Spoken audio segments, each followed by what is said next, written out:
Hello students, welcome to ज्ञान में। आज हम पढ़ेंगे chapter 8 introduction to trigonometry exercise 8.1 का question number 3। If sine A equals to 3/4 calculate cos A and tan. Question में हमें साइन ए की वैल्यू दे रखी है और हमसे बोला गया है कॉस ए और टैन ए फाइंड। ठीक है, तो याद रखना ये सारे क्वेश्चन जिसमें sign A, cos A, tan A दिया ये सिर्फ और सिर्फ राइट एंगल ट्रायंगल में एप्लीकेबल। तो पहले तो क्वेश्चन के अकॉर्डिंग हम एक राइट एंगल ट्रायंगल बना लेते हैं। ठीक है, तो आप देख सकते हो यहाँ पे मैंने एक राइट एंगल ट्रायंगल बनाया है। अब इसमें बोला है साइन ए, दैट मीन्स एक एंगल तो हमारा ए होने वाला है। तो मान लेते हैं ये एंगल हमारा ए है। ठीक है, इसको मान लेते हैं हम बी और सी।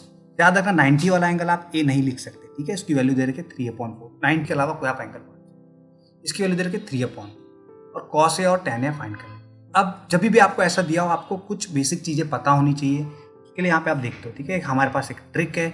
ये ट्रिक क्या है? Some people have curly brown hair turn permanently black. इनके आप फर्स्ट लेटर देख सकते हो, फर्स्ट लेटर में ही ट्रिक छुपा हुआ है। अब सम पीपल देखो, सम से आया एस, परपेंडिकुलर अपॉन हाइपोटेन्यूज। ठीक है, ये यहाँ से आया पी, यहाँ से।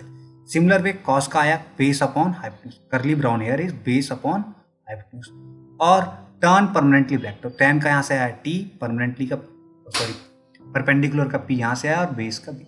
जैसे ही साइन, कॉस और टेन का आपने फॉर्मूला आ गया, उसके बाद सब आसान है।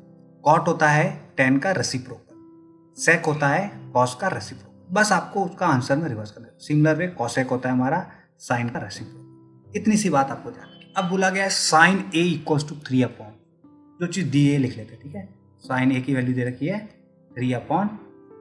अब हमने साइन का फॉर्मूला क्या समझा? Perpendicular upon hypotenuse. That means ये वैल्यू दे रखी है हमें परपेंडिकुलर अपॉन हाइपोटेन्यूज की वैल्यू दी है। क्या दी है? 3/4। ये चीज आपको याद आनी चाहिए।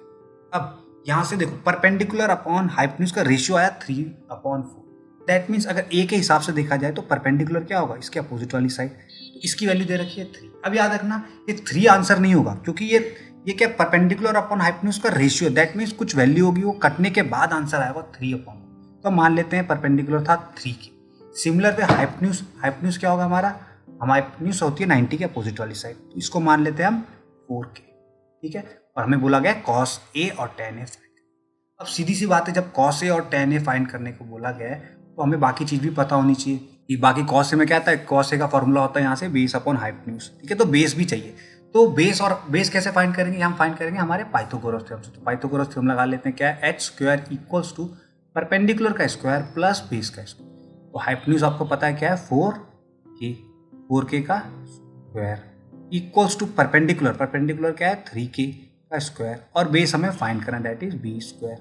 तो 4k होगा का स्क्वायर होगा 16k square equals to 3k का square is 9k square plus base square. हमें बेस फाइंड करना है तो 9k को लेफ्ट हैंड साइड ले आते हैं। तो क्या होगा? इधर प्लस है तो जाकर माइनस होगा। तो 16k square minus 9k square equals to base square.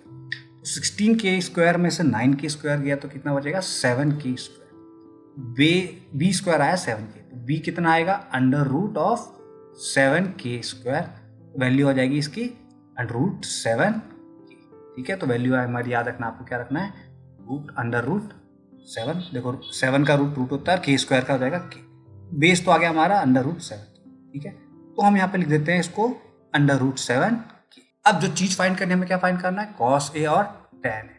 ठीक है, तो कॉस ए का फॉर्मूला क्या होता है? अभी हमने देखा बेस अपॉन हाइपोटेन्यूज। कहाँ से फॉर्मूला आया? हमारे इस ट्रिक से ही। ठीक है, कॉस का क्या होता है? Curly brown hair base upon hypotenuse. तो बेस क्या है? √7k और हाइपोटेन्यूज क्या है? 4। तो हम यही लिखेंगे अंडर रूट 7k और हाइपोटेन्यूज क्या है? 4k।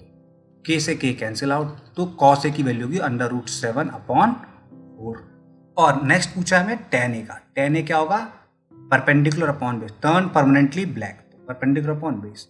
और क्वेश्चन के हिसाब से हमारा परपेंडिकुलर क्या है? परपेंडिकुलर इज 3k और ये बेस है हमारा अंडर रूट 7k। तो हम लिख देते हैं 3k अपॉन अंडर रूट 7।